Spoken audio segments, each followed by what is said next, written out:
You pour your heart into every appeal. What if the returns truly matched that passion? That's the difference a purpose-built giving platform makes.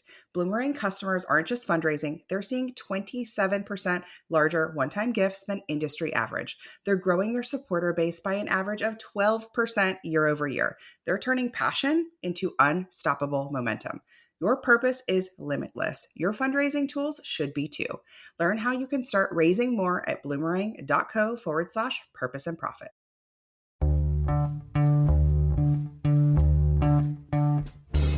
Welcome to the Purpose and Profit Club podcast for nonprofit leaders, mission-driven creatives, and social entrepreneurs. Get ready to stop dreaming and start doing. Here, ideas become action. We prioritize purpose and profit. You ready? Let's go.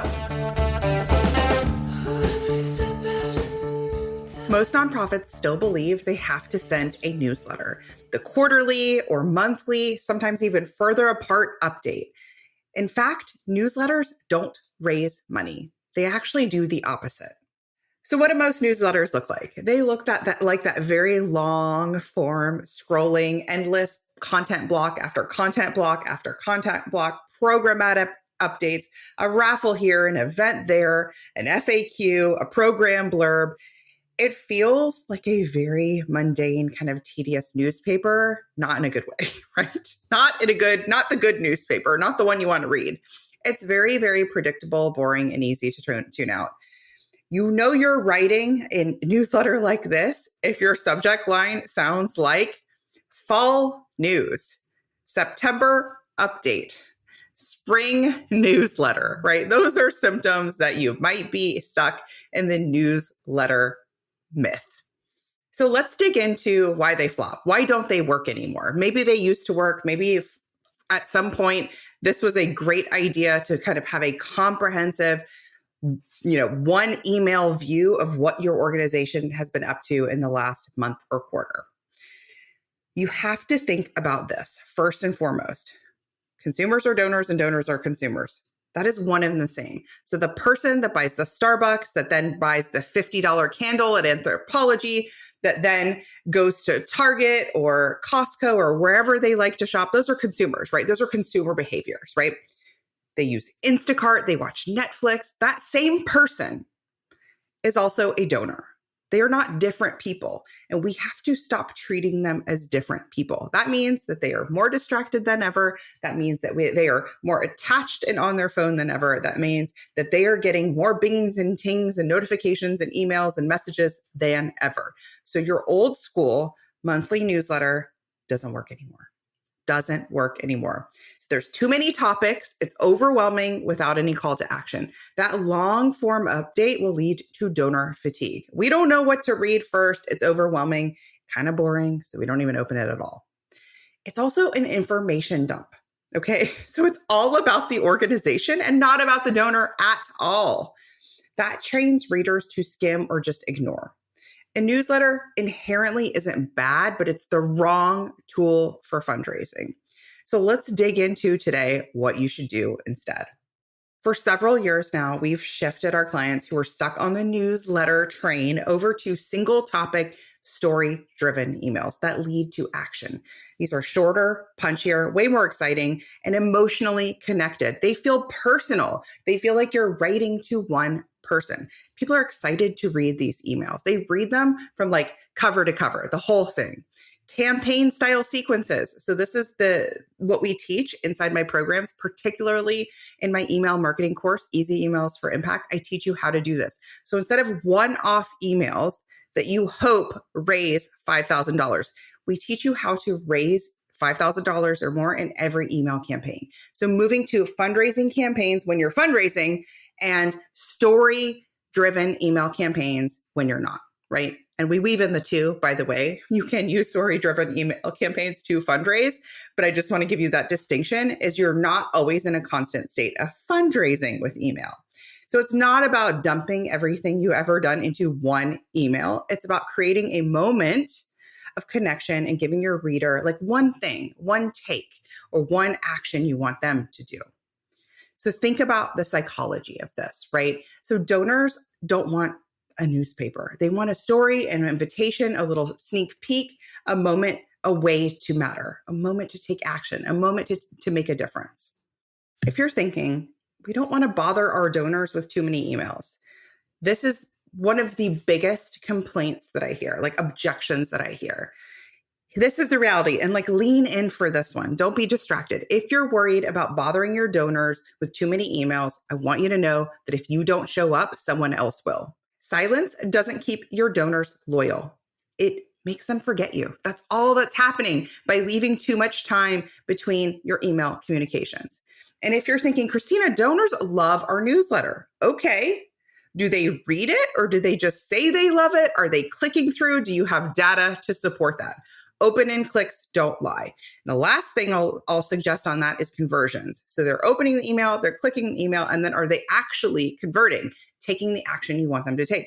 Signing up for the dinner, the raffle, the gala, the donation, the volunteer event, right? Are they taking the action?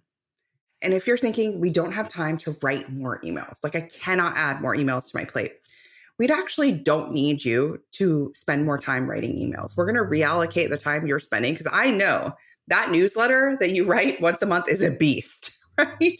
So you don't need more time. It's actually about writing better emails. A focused 3-email campaign will outperform a long form newsletter every single time. I want you to think about like snacks or appetizers over a Thanksgiving dinner. Like the Thanksgiving dinner, sure, we like it once a year. We don't want the Thanksgiving dinner every single month. You with me? We want like a little appetizer, a little tapas, a little bite, a little something. That's what your email should be doing. One of the reasons I foundationally go back to email to help my clients achieve their goals again and again and again is sometimes we're looking out here for some shiny new strategy, right? It's like, what's the latest grant funder I should apply to, or a new tool, or how can I use AI to blah, blah, blah, or what new thing do I need out here, right? What TikTok something do I need to get on my side, right? Email is the most foundational fundraising engine you should have online. It is my number one tool to help you online fundraise, period, full stop. Email is an asset. It is a backbone. And we've had clients come in and retool their email strategy, retool the stories they're telling, replace those newsletters with story-driven campaigns, 2x, 3x, 9x more in donations. These are true stories. These are not unicorns. These are organizations that are small. We have organizations that are mid-size and larger established organizations that this works for. Each point, tapping into your existing email list is integral to bringing up your overall revenue. It is such an important part of your revenue growth because that way, instead of bringing in some crazy new strategy or some new idea your well-meaning board member has, you're using something that you already have in place. You're iterating and improving upon it. So my clients are using this to run faster sprint campaigns, to run more profitable campaigns inside the Purpose and Profit Club. This is how we make Giving Tuesday feel, instead of like a headache, to a celebration. You make your summer appeal go so much farther and hit that donation match. You unlock that match using email. It works in your sleep because you can have automation. It rolls out the red carpet for new donors, right? It keeps your donors and your connection to your organization top of mind. I love it for all of those pieces. And the average smaller size nonprofit actually raises $6.15 per email subscriber. That proves that you don't need a massive list. You actually just need a better approach to email.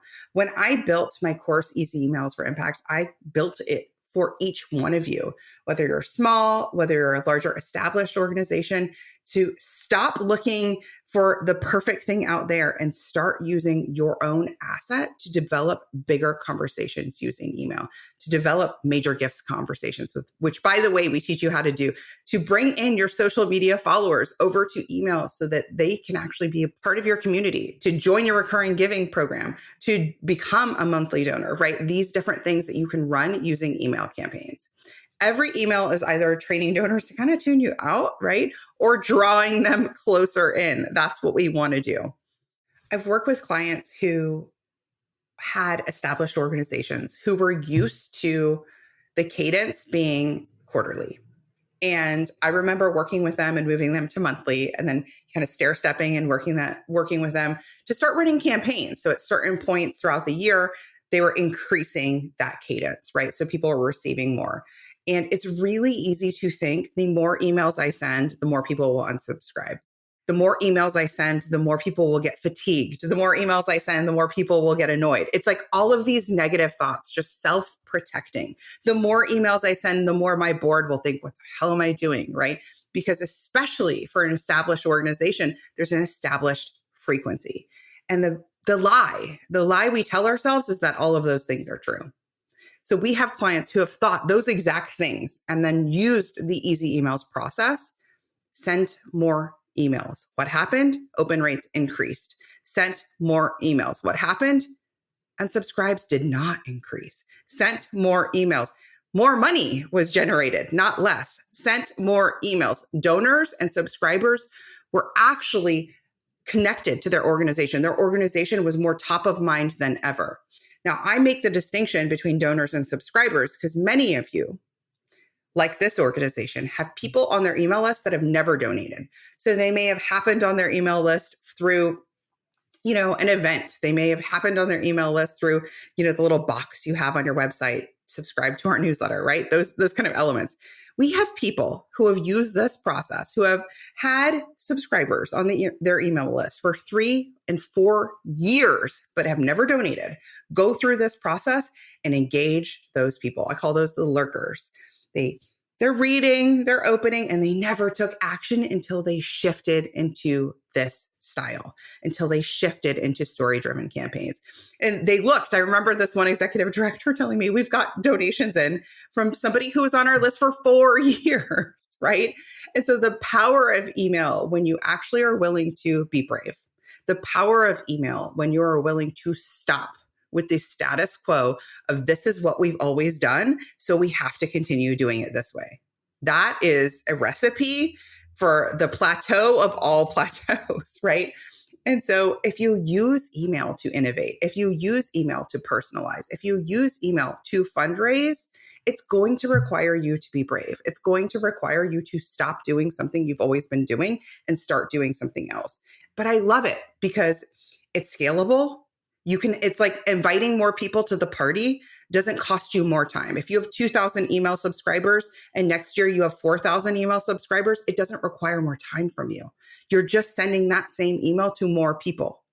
It scales you because how many one-to-one phone calls can you make? How many? How many could you make in a day, right? So if you have an influx of donations, and you don't have enough hours in the day to make phone calls, you can use email to send personalized emails to people who are donating for the first time, becoming a monthly donor for the first time, maybe making a significant gift. There's so many different ways you can use email that scales not only your organization, but like duplicates you. So hopefully I've made a case for shifting the way you're thinking about email, especially this time of year. If all you know how to do is send newsletters right now and an occasional Giving Tuesday or one-off fundraising email, this is your wake-up call. Your list deserves better, and so do you. That's why I created this course. Inside, I give you done-for-you templates, story frameworks, everything you need to raise 5K or more in every single campaign. So you're never stuck staring at a blank screen or just like defaulting back to that fall newsletter, right? If you go to splendidcourses.com/demand, you can sign up for my free webinar where I'm going to give you the inside look of what this strategy could look like for your organization, plus a special bonus to join Easy Emails for Impact. All right, stop sending those newsletters and start sending story-driven email campaigns. I'll see you next time. Hey, high achiever. I know your sights are set on ambitious, world-changing goals. In the Purpose and Profit Club group coaching program, you can get the support, motivation, and strategy to accelerate your impact. I like to say it's where the inner work meets big impact and big funding. Go to splendidcourses.com/waitlist, and you will be first to be notified when we open up doors, and you'll get special bonuses when you join our waitlist. See you inside.